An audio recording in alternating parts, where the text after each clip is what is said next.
goes into the estuary. It doesn't know whether it's in the catchment, the river, or the estuary, and yet we split them up and fragment it in companies and so forth. So we need to train our students and so forth not to think of catchments and rivers as two completely separate basins. That came up a lot today, in my view. We need to study the uncontrolled effluents and need different data monitoring strategies. For example, you have fecal coliform coming from a sewer outfall. It's highly episodic. It changes dramatically by several orders of magnitude, maybe even within seconds. And yet many of our regulatory authorities go out once a week, maybe once a month. They measure fecal coliform level and temperature in a river. The one doesn't change much over the week, but the other one can change by 2 or 3 orders of magnitude in seconds. So we have to get this message across. There was a lot of mention of flash floods by the person this morning from Myanmar, followed by the example that was cited, a very good example of the Segura River, which went from 0 to 2,500 meters cubed in 1 hour. Now, such complexities equate to a plane flying at supersonic speeds, for example, and we need to use shock capturing modeling for these. And I've seen many examples in my own country where we have short, steep catchments in Wales, and we are using models which are totally inappropriate for this.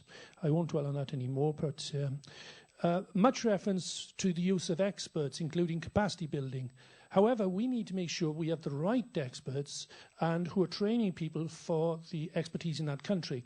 And I think the learned societies like my own society, the International Association for Hydro-Environmental Engineering and Research, can contribute enormously here, because I think we can pool, and many of the other learned societies, we can pool the experts together and we can provide lists of the experts and so forth so that the countries are getting the right technology. I've seen so many cases where we have an expert from country X, in my country, for example, then goes to the Middle East, where you've got completely different water temperatures in the Persian Gulf and so forth, and they give them expertise which is totally irrelevant for that part of the world. So I think the learned societies have an awful lot to play in helping develop things on that front. Reference was made to hydromorphology, very important topic. I'll move on a bit. The Segura River Basin showed the dams, weirs, river basin management and so forth. We can't just rush into removing these, as is suggested in many countries that I visit. The polluter pays was mentioned, but this is not applied globally. For example, in my country, we have a problem now that milk is cheaper than water. So my country is ideally suited for dairy farming. Other countries are not. We can't produce cotton in my country and so forth. So what's happening now is the dairy farmers are going out of business, and we're going to have land in my country which is not going to be used. We have already the second highest virtual water footprint in the world, second only to Israel. We're going to end up even worse. We should be using our land to the best ability in my country, and we're not going to be doing that. Farmers in my country are shifting to rapeseed oil because they want to produce biodiesel. They get a lot of money for producing biodiesel, but rapeseed is not much use in my country. We don't have many animals left to feed anymore. So we're now producing masses of rapeseed, which is then being used to produce biodiesel and so forth. We discussed large temperate storms and soil loss. This is a key topic which needs a lot of further research. We need to integrate management and technology. That was another point made.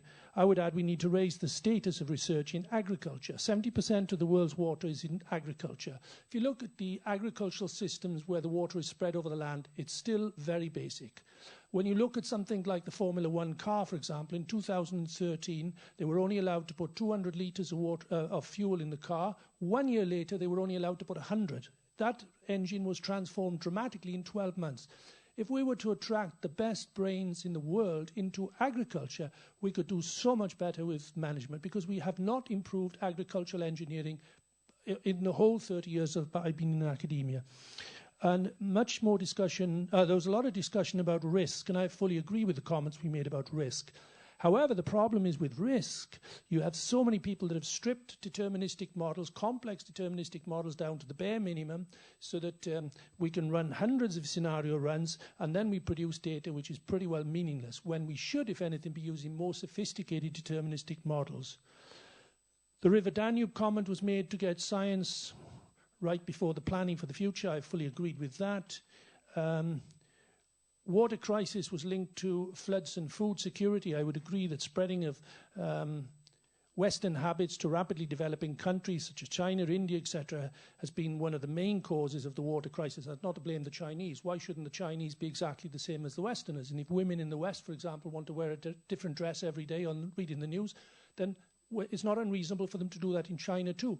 But there are 1.3 billion people live in China, and that has a huge knock-on effect globally. The problem is not the Chinese. The problem is the West obsession with women have to wear different clothes almost every day of the week. So I'm trying to persuade my wife to wear the same clothes every day of the week. I'd like to shift away from just assessing public... Oh, sorry. One of the positive steps in my own country has been a shift in the recent research assessment exercise, now called the Research Excellence Framework. Historically, universities are assessed every 6 years in my country, and that has focused primarily on publications. Very often these publications are not read by people. But what has been really good, in my view, is that we've had impact case studies brought in for the first time. Britain's decided that research in universities has to be much more relevant to society. And I was chair of the civil engineering panel, and we had several applications this year where they had not done particularly high-flying research. People had looked at 2 different communities in Africa. They basically stood over the one community, made sure they washed their hands, and the other one they didn't, and then they found a much less loss of life in the one because of the cleanliness culture. Now, that would never have scored many points in the past research assessment exercise. Now that's come into play, all of a sudden it's raised the status of research in these areas, I think. So I think these are some of the comments that came out for me today. Thanks a lot, Roger. And I can see it was a bit long. It was also going a good deal beyond the technology part of things. But, I mean, that is also very typical, I guess, for the water theme. It always all plays into place with each other, and it's very difficult just to talk about, for example, technology by itself. And we have also heard that from the previous speaker, technology does not come on its own. It also always appears in a context and has to do with the people using it, the other technical context in which it fits in, the institutions dealing with it, and so on. So excuse for that. We've also ended up as women a little bit as one of the main problems in the water sector. So maybe I would put that point a little bit aside and rather emphasize again that we have also had experiences in Nigeria where women have become very professional water managers, and I think I would prefer to remember this case. But otherwise, we see you again tomorrow on stage in the same room in that session at 10 o'clock or 10:15, and will be interesting to see what in the other stakeholder sessions, with what kind of issues they come up with, and how much that also corresponds with what we have heard today. Now, Seleshi, you were dealing with capacity building, or you're focusing on capacity building in your reporting, and I think nearly every single session, and I think this is not only here, but probably also in the other stakeholder groups, will have something to say about capacity building in the end. So what are the few interesting points that you have picked up today here?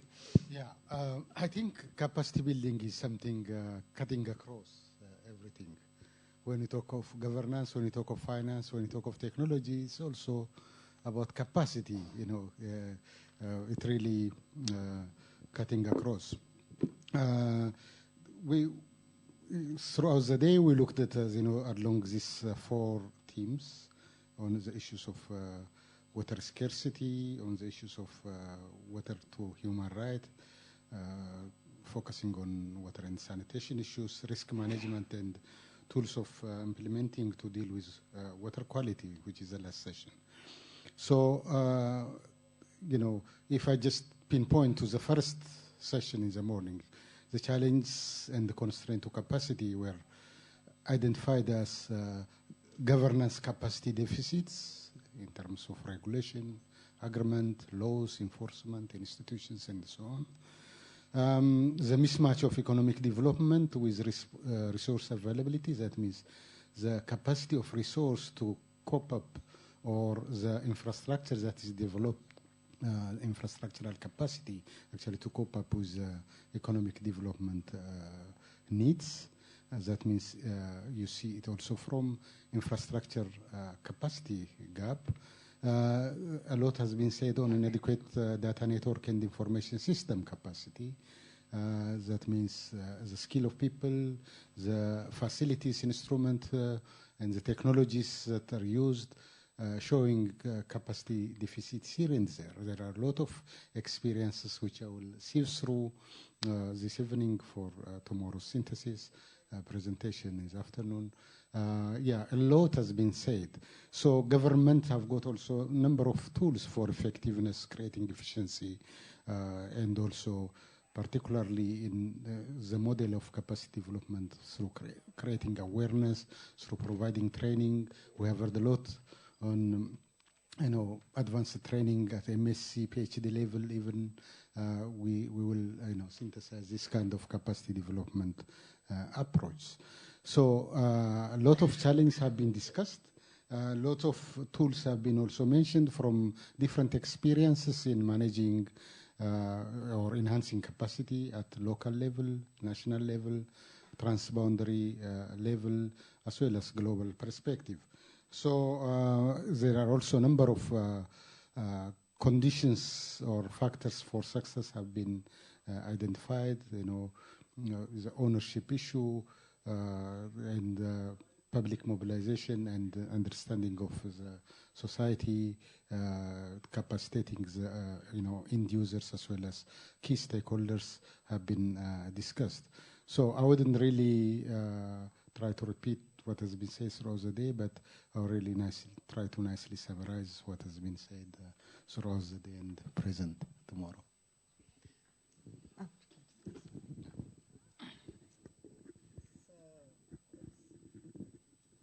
Thanks, Seleshi, and I think now you will have to put on your hat as a co-organizer of this session again.